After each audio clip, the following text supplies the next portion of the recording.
selamat pagi Pak Yakub Tri. Bukankah Alkitab juga mengajarkan tentang hukum tabur tuai? Bagaimana tanggapan Bapak terkait teori retribusi? Terima kasih. Ya, oke, ini pertanyaan yang bagus ya. Kan di dalam Alkitab itu kan ada tabur tuai, jadi seolah-olah mengajarkan teologi retributif gitu kan ya.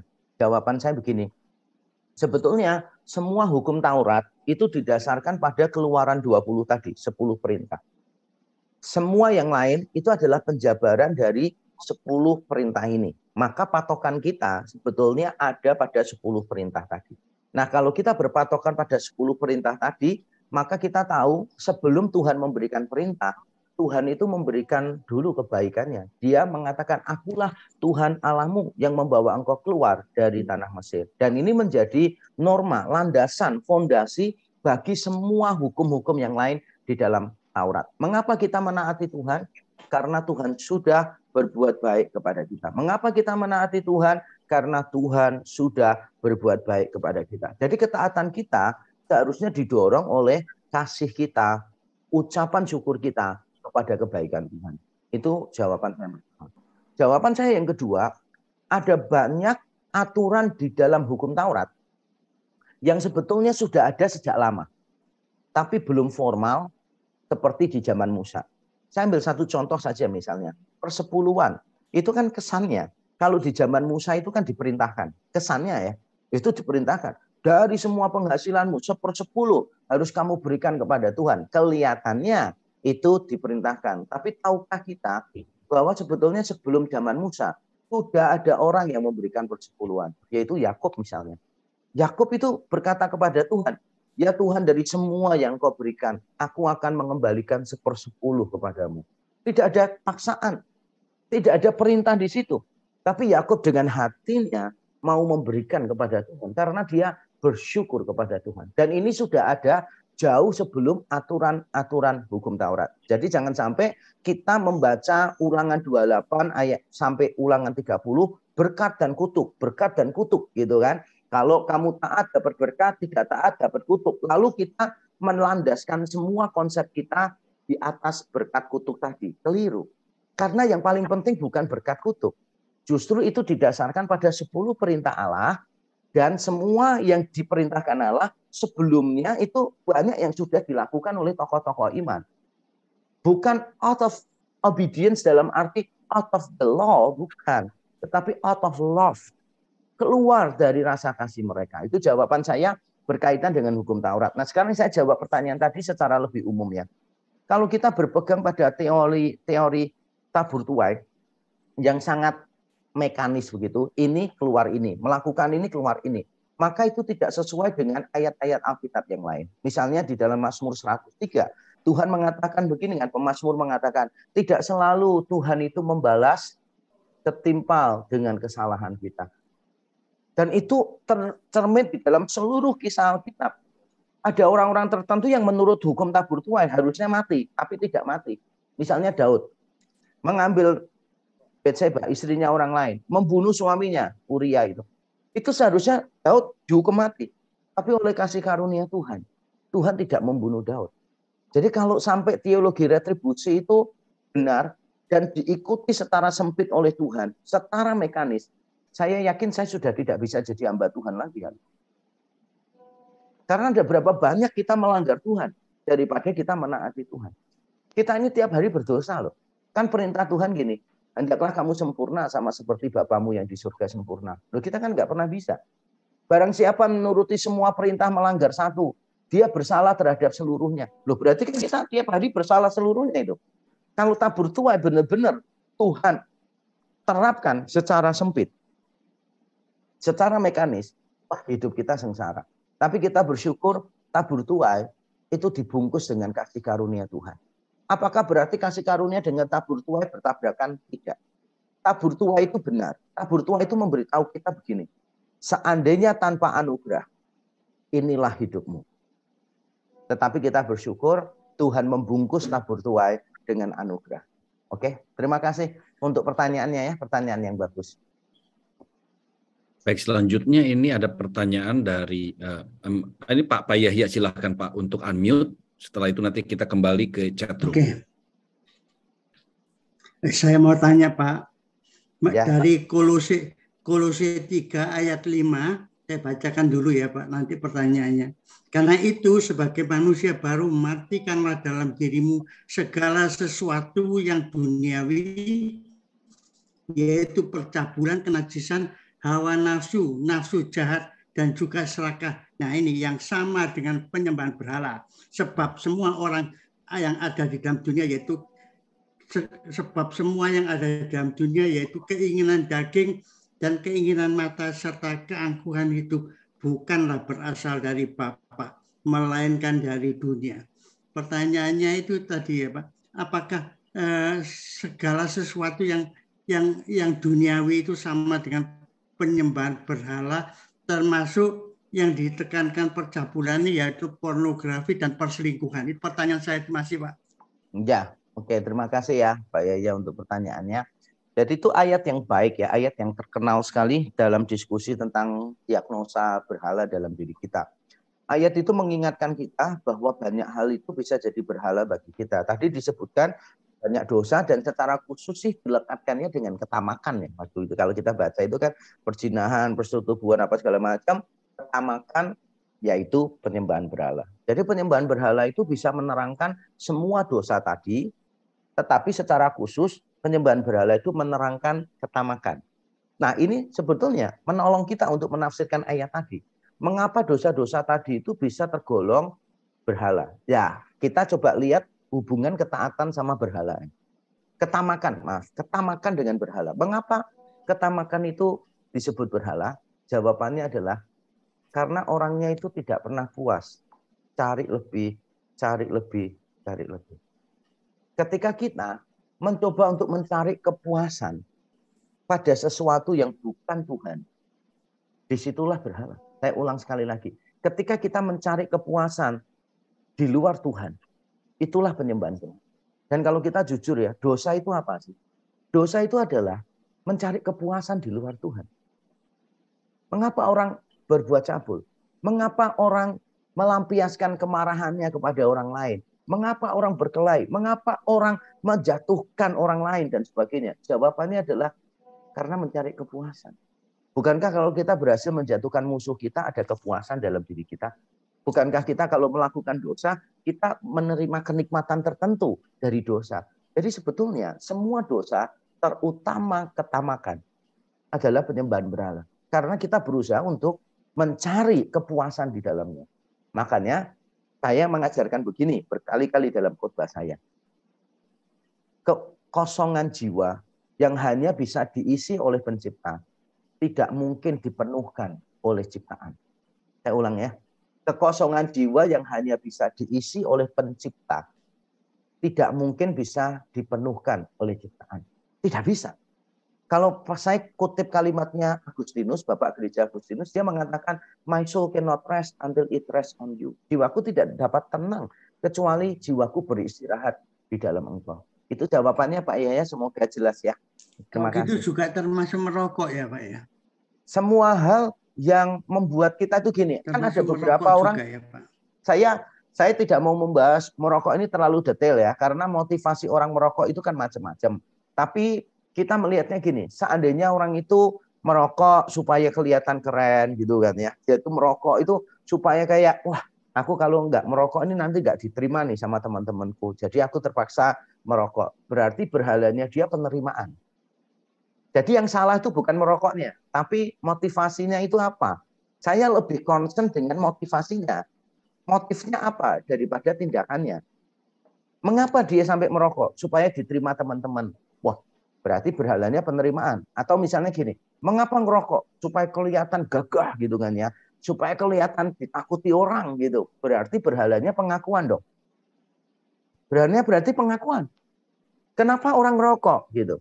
Ya karena tiap kali ngerokok saya bisa tenang. Kalau nggak ngerokok saya nggak tenang. Wah, berarti berhalanya kenyamanan dong. Jadi saya lebih melihat motif daripada tindakan. Nah, jangan khawatir ya. Ini pembahasan berhala ini 2 sesi. Nanti di sesi berikutnya saya akan mengajarkan kita untuk mendiagnosa berhala kita. Bagaimana kita bisa mendiagnosa berhala kita. Nanti saya ajarkan beberapa pertanyaan yang kita harus jawab dan saya akan memberikan bahkan Kalau ciri-ciri poin-poin di bagian itu berlaku pada kita, kita bisa menemukan tuh berhala kita apa dan bagaimana Injil menjadi jawaban untuk get rid of our idols gitu, untuk menghilangkan, membuang semua berhala tadi. Itu Pak Yaya, terima kasih. Jadi saya ringkas Pak ya, singkatnya tadi berhala ketamakan itu perut kita adalah Tuhan kita gitu Pak. Bukan hanya perut kita, Tuhan kita Pak. Segala sesuatu yang membuat kita tidak puas. Kita cari-cari kepuasan di luar Tuhan itu berhala. Semua, bukan cuma makanan ya, gitu. Semua kepuasan di luar Tuhan adalah berhala. Oke, thank you. Baik, terima kasih Pak Yahya pertanyaannya. Ada pertanyaan di chat room. Pak Yakub, kasih karunia dengan anugerah itu sama atau berbeda? Mohon penjelasannya. Ya, terima kasih ya pertanyaannya. Kasih karunia dan anugerah itu sama ya, sama persis. Cuma beda katanya di dalam bahasa Indonesia saja. Ya, kasih karunia dengan anugerah sama persis, artinya sama persis. Cuma kadang orang lebih sering pakai kata anugerah, beberapa sering pakai kata kasih karunia. Tapi intinya sama, intinya sama. Kalau kita mau bedakan, mungkin lebih ke arah begini. Kalau kasih karunia, ada kata karunianya di sana, itu karunia itu kan dalam bahasa Yunani lebih ke arah pemberian ya. Pemberian. Kalau digabung dengan kasih karunia berarti lebih menekankan pemberian ini karena kasih Tuhan. Pemberian ini karena didorong oleh kasih Tuhan. Tapi dalam bahasa Indonesia tampaknya lebih umum kata anugerah daripada kasih karunia. Kalau dalam bahasa Indonesia yang umum ya. Kalau dalam lingkungan orang Kristen memang anugerah dan kasih karunia sama-sama sering muncul dan artinya sama. Tapi kalau bahasa Indonesia umum mereka lebih terbiasa dengan anugerah. Contohnya ada lagu Hidup Adalah Anugerah. Saya belum ketemu lagu-lagu populer sekuler yang pakai kata kasih karunia ya. Karena itu nampaknya berbau Kristiani, lebih Kristiani daripada anugerah. Tapi konsepnya mirip sih, konsepnya mirip. Ya, oke, terima kasih. Baik, selanjutnya ada pertanyaan Pak Agus. Mohon segera ditanyakan dengan cepat karena banyak sekali pertanyaan pada pagi hari ini. Silakan Pak Agus. Ya, terima kasih Pak Yakub. Saya mau ada 3 hal, yaitu tadi dikatakan Pak Yakub mengenai sebelum perintah itu ada kebaikan Tuhan. Jadi sebetulnya kebaikan Tuhan dan kerelaan untuk mentaati perintah Tuhan itu satu kesatuan. Tetapi seringkali kalau sifatnya dia mengerti konsep kebaikan Tuhan untuk dirinya sendiri, berarti itu kan sudah sifatnya berhala Pak ya. Terus yang kedua itu kalau kita itu teologi demi teologinya sendiri itu bisa sebagai berhala juga, karena ya itu seperti itu. Terus yang ketiga itu kalau tidak salah William Barclay apa pernah mengatakan bahwa liturgi ritual keagamaan kita itu bisa menjadi berhala. Karena kadang-kadang dia mengatakan, liturgi saya yang terbaik sudah teruji zaman ke zaman. Terus ritual dalam ibadah kita itu satu-satunya yang formnya bentuknya harus seperti ini gitu. Ya, mohon konfirmasinya Pak Yakub. Terima kasih. Ya, oke, terima kasih ya Pak Agus. Jadi begini Bapak Ibu Saudara sekalian, kalau saya tadi mengatakan bahwa ketaatan kita didahului oleh kebaikan Tuhan gitu. Maka yang perlu kita garis bawahi sebetulnya adalah bagaimana kita mempersepsi kebaikan Tuhan. Dalam pertanyaan Pak Agus kan tadi bagus tuh. Ada orang yang mungkin mempersepsi kebaikan Tuhan itu hanya untuk dirinya sendiri saja dan berhenti pada dirinya sendiri. Nah itu pasti penyembahan berhala dong. Karena dia menjadikan berkat Tuhan itu sebagai hal-hal yang ultimat gitu. Good things menjadi ultimate things. Itu adalah penyembahan berhala. Seperti yang tadi dikatakan oleh Tim Keller yang saya sudah tampilkan tadi. Nah, seharusnya kebaikan Tuhan itu tidak pernah berhenti pada kita. Contoh ya, ini contoh yang paling jelas nih. Banyak orang ngutip tapi nggak jelas. Misalnya begini, ketika Yusuf jadi orang kedua di Mesir, Yusuf itu kan berkata kepada saudara-saudaranya, kamu mereka-rekakan yang jahat terhadap aku, tetapi Tuhan mereka-rekakan yang baik. Nah biasanya orang berhenti sampai di situ. Jangan berhenti sampai situ. Karena Yusuf masih melanjutkan lagi kalimatnya. Yaitu untuk memelihara hidup bangsa yang besar. Jadi yang baik di situ tuh bukan dia dapat posisi nomor 2 di Mesir. Bukan, salah itu. Saya berkali-kali mendengarkan khotbah hamba Tuhan kutip dari ayat itu selalu ngomongnya. Tuhan mengerjakan yang baik Mereka-rekakan yang baik. Yusuf jadi orang nomor 2. Salah. Benar-benar salah itu.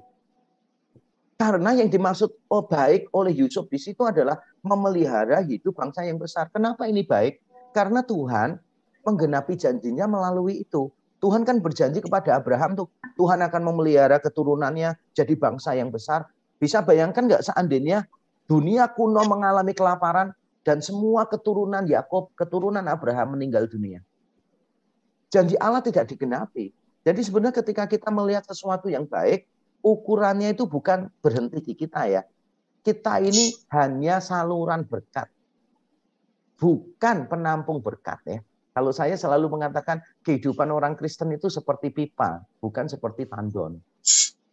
Tandonnya kerannya macet lagi kalau pas mau keluar ya kan. Repot gitu, orang-orang harus diberkati, nggak pernah diberkati melalui kita. Nah, sekarang saya jawab pertanyaan 2 dan 3 karena sama ya. Apakah teologi dan liturgi itu bisa menjadi berhala? Oh, sangat bisa sekali.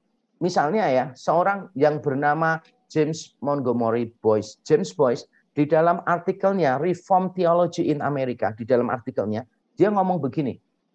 Orang-orang Reform harus berhati-hati. Ini saya self-kritik ya, karena saya juga orang Reform. Saya sering dalam khotbah saya self-kritik, kritik mandiri gitu. Dikatakan oleh James Boyce begini, orang-orang Reform harus berhati-hati karena kita ini seringkali menjadi lovers of theology rather than lovers of God. Kita seringkali menjadi para pecinta teologi tetapi bukan para pecinta Allah. Kalau kita menjadi lovers of theology instead of God, maka kita telah menyembah berhala. We are worshiping our idol.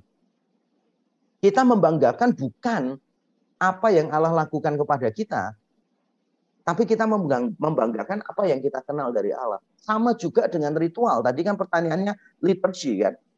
Apakah liturgi bisa membuat menjadi penyembahan berhala? Bisa saja, bisa saja. Ada beberapa orang itu yang tidak bisa menyembah Tuhan kalau liturginya tidak begini gitu. Kalau musiknya tidak begini gitu, karena dia sudah punya konsep bahwa musik yang benar itu harus begini. Kalau tidak begini, dia memilih untuk tidak menyanyi. Wah, itu berbahaya sekali.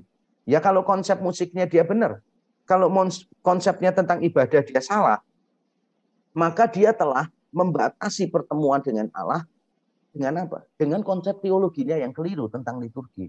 Saya tidak mau membahas panjang lebar, tapi paling tidak penekanan saya begini.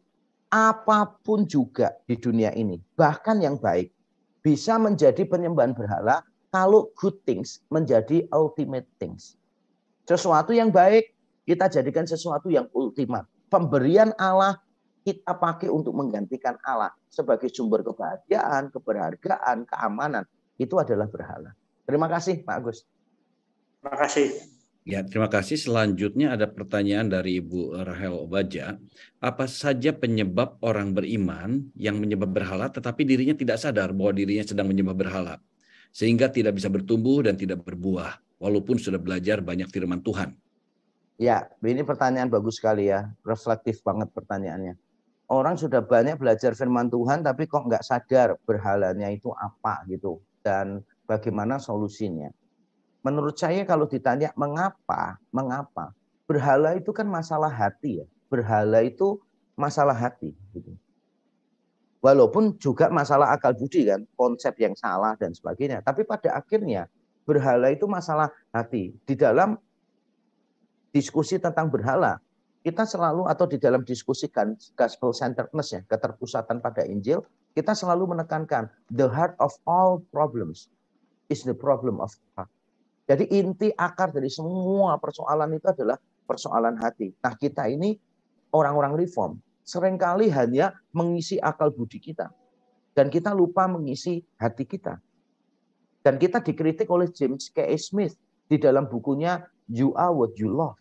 Kalau ada waktu bisa membaca buku itu tuh salah satu buku Smith yang mudah dibaca. Karena biasa beberapa yang lain tentang kingdoms dan sebagainya itu sedikit rumit. Tapi ya tidak terlalu rumit lah. Karena kan Smith menulis buku-bukunya itu untuk orang awam. Walaupun dia seorang filsuf ya, ahli filsafat.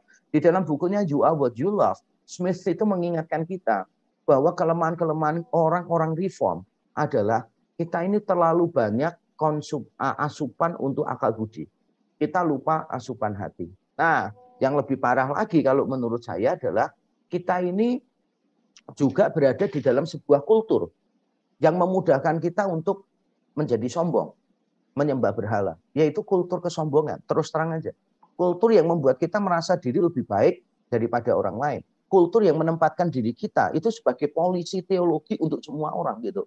Kita mudah mengatakan ini sesat dan sebagainya. Loh, saya setuju beberapa pandangan memang sesat, sangat fatal. Tapi saya melihat ada beberapa yang lain yang sebetulnya bukan sesat tapi salah.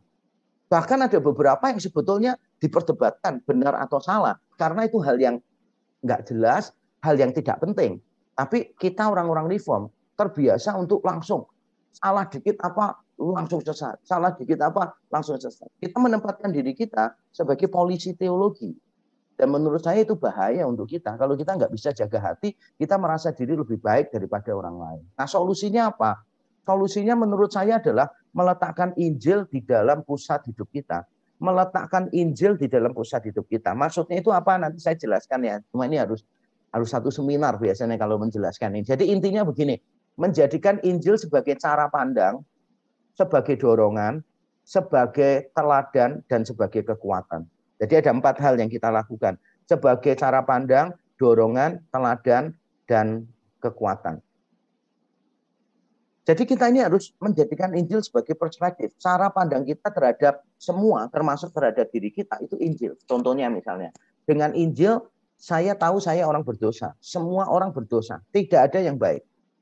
Jadi saya bisa melihat orang kaya di dalam gereja saya sebagai orang yang sama dengan yang lain. Kenapa? Semuanya sama-sama berdosa. Saya tidak pernah tergiur dengan kekayaan orang lain. Saya tidak pernah tergiur dengan kepandaian orang lain. Kenapa? Karena saya melihat semuanya berdasarkan dosanya. Semua adalah orang yang berdosa. Tapi pada saat yang sama, saya bisa melihat jemaat-jemaat yang miskin, yang tidak bisa apa-apa, yang pendidikannya rendah, sebagai orang yang berharga. Kenapa? Karena setiap orang ditebus dengan darah yang mahal. Bukan dengan emas perak, tapi dengan darah yang sempurna. Nah, ini salah satu cara kita memandang segala sesuatu dari perspektif Injil. Tapi saya nggak mau terangkan yang lain ya, waktu saya nggak cukup. Intinya adalah begini, jadi kita itu menjadikan Injil di pusat hidup kita. Jadi kebiasaan saya tiap pagi ya, ini saya sharing kepada Bapak Ibu saudara. Jangan kaget ya. Ketika saya bangun pagi, hal pertama yang saya lakukan bukan membaca Alkitab. Bukan. Pertama kali bangun, yang saya lakukan adalah saya bersyukur untuk Injil. Tadi saya bangun, saya ambil waktu, saya bilang, Tuhan terima kasih. Orang yang berdosa seperti aku, Tuhan bayar dengan harga yang mahal. Aku ini nggak bisa apa-apa, aku selalu gagal. Tapi aku bersyukur, kasih-Mu tidak pernah gagal. Kadang saya berdoanya begini, Tuhan terima kasih. Hidupku banyak masalah, pelayananku banyak tantangan. Tapi aku bersyukur, persoalanku yang terbesar, Tuhan sudah bereskan, yaitu dosa. Persoalanku yang terbesar yaitu dosa, sudah dibereskan Tuhan di kayu salib. Tuhan terima kasih aku punya banyak ketakutan, tapi bersyukur karena ketakutanku yang terbesar yaitu kematian sudah dikalahkan Tuhan di dalam kubur yang kosong. Ada banyak kalimat-kalimat lain yang mengungkapkan kalibrasi hati kita, yang berguna untuk kalibrasi hati kita kepada Injil. Dan itu sih jawabannya secara kurang lebih singkat ya, walaupun panjang ya. Karena ini ringkasan dari semua bahan tentang Gospel Center, berhala, dan seterusnya. Terima kasih. Ya, terima kasih. Ada masih banyak pertanyaan, mungkin mungkin belum bisa hari ini dijawab semua. Saya akan bacakan lagi dari Ibu Trihastuti tadi di Q&A room terlebih dahulu. Bagaimana cara kita agar dapat melepaskan diri dari berhala dunia berupa tuntutan kebutuhan sehari-hari dan masa depan, padahal kita masih hidup dalam dunia ya Pak? Oke, ini pertanyaan yang bagus ya. Menurut saya jawabannya harus 2 hal, tapi saya nggak mau fokus di salah satunya. Jadi yang saya jelaskan dulu yang saya tidak fokus ya. Jawabannya adalah begini. Nanti pertemuan berikutnya saya akan mengajarkan kita untuk mendiagnosa. Bagaimana kita melepaskan diri dari berhala-berhala hidup kita? Ya kita harus bisa mendiagnosa dulu. Kalau kita nggak bisa mendiagnosa, ya nggak mungkin kita bisa menyelesaikannya. Sama seperti penyakit misalnya. Kalau kita itu tidak bisa mendiagnosa akar penyakitnya apa, ya kita nggak bisa menyelesaikan. Nah, nanti pertemuan mendatang saya ajarkan cara mendiagnosanya. Sekarang jawaban yang saya fokuskan yang kedua. Saya mau berkata begini. Sebetulnya banyak hal itu bukan berhala, tetapi makanan untuk berhala. Contoh ya, uang. Uang itu sebetulnya sangat jarang jadi berhala. Uang itu seringkali jadi alat untuk memberi makan berhala. Contohnya, ini saya kasih contoh ya. Orang mengalami kesulitan keuangan. Kita kan selalu mikir solusinya adalah dapat penghasilan. Tapi salah konsep itu. Sekarang kita bertanya dulu, mengapa orang mengalami kesulitan keuangan? Karena persoalan finansial seringkali penyebabnya bukan finansial. Di dalam ruang konseling saya belajar banyak tentang hal ini, saudara. Persoalan finansial seringkali tidak disebabkan oleh faktor finansial. Persoalan seksual seringkali disebabkan bukan oleh faktor seksual. Misalnya, berhala seseorang itu penerimaan. Maka supaya dia diterima oleh komunitasnya, tidak dikucilkan, maka dia berusaha untuk tampil seperti yang lain-lain. Yang lain-lain bawa tas bermerek, ya udah, dia juga pakai tas bermerek dong. Masa yang lain itu pakai LV gitu kan. Masa kita ke sana pakai tas The Missions gitu kan ya. Gathering 2023 misalnya gitu kan. Ya mungkin kita merasa kayak, wah kok gini sih gitu kan. Kita kepengen diterima orang. Atau kita kepengen diakui orang. Ada loh. Orang tuh yang bela-belain. Sampai kredit untuk mendapatkan barang fashion yang mahal. Supaya apa? Supaya diakui oleh banyak orang. Jadi uang itu seringkali bukan berhala ultimat. Uang itu kita pakai untuk memberi makan berhala yang lain. Termasuk perselingkuhan juga gitu. Berapa kali saya mendapati orang yang sering berselingkuh, persoalan utamanya bukan seksual. Karena tiap kali dengan selingkuhannya, dia nggak pernah merasakan kepuasan seksual. Kepuasan seksualnya justru dengan pasangannya. Tapi kenapa dengan selingkuhannya dia bisa melakukan hal-hal yang begitu walaupun tidak puas secara seksual? Karena selingkuhannya memberi makan berhala dalam dirinya. Misalnya ya, berhala dalam dirinya itu kenyamanan. Suaminya di rumah nggak pernah memberikan kenyamanan itu. Menurut dia. Justru membuat dia ketakutan terus-menerus gitu kan. Memaksa dia keluar dari comfort zone-nya gitu. Nah sedangkan selingkuhannya selalu membawa dia pada comfort zone. Bisa jadi akhirnya untuk memenuhi berhala kenyamanan, dia mengorbankan tubuhnya. Nah tadi kalau saya jawab pertanyaannya, bagaimana kita tiap hari kan bergumul dengan kebutuhan sehari-hari? Jawaban saya begini, kita ini mungkin perlu mengecek hati kita, hidup kita ya. Mengapa kita kekurangan? Mengapa kita kekurangan penting? Saya berapa kali ketemu dengan orang termasuk dengan hamba Tuhan. Dia bilang gini, aku nggak cukup soalnya dengan penghasilan segini. Terus saya tanya, penghasilanmu berapa? Segitu. Kamu bilang nggak cukup.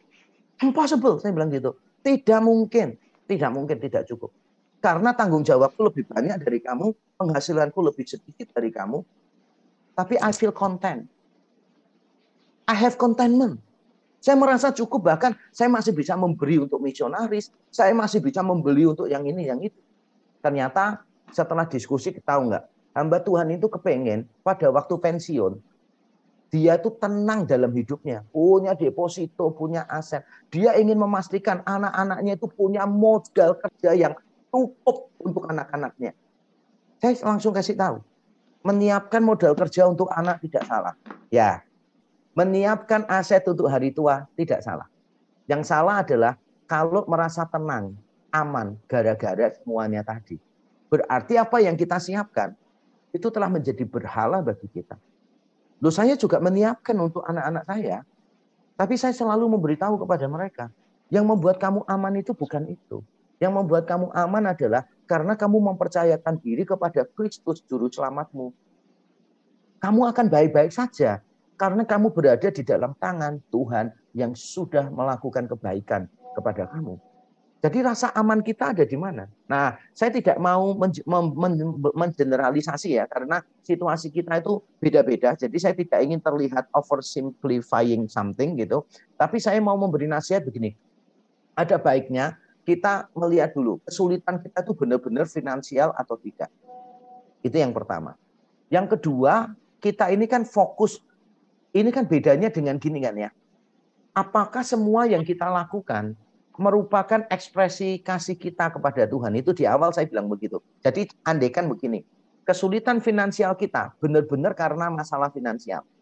Ini seandainya ya, kesulitan finansial kita adalah benar-benar karena masalah finansial, maka kita perlu bekerja keras. Perlu bekerja keras. Perlu.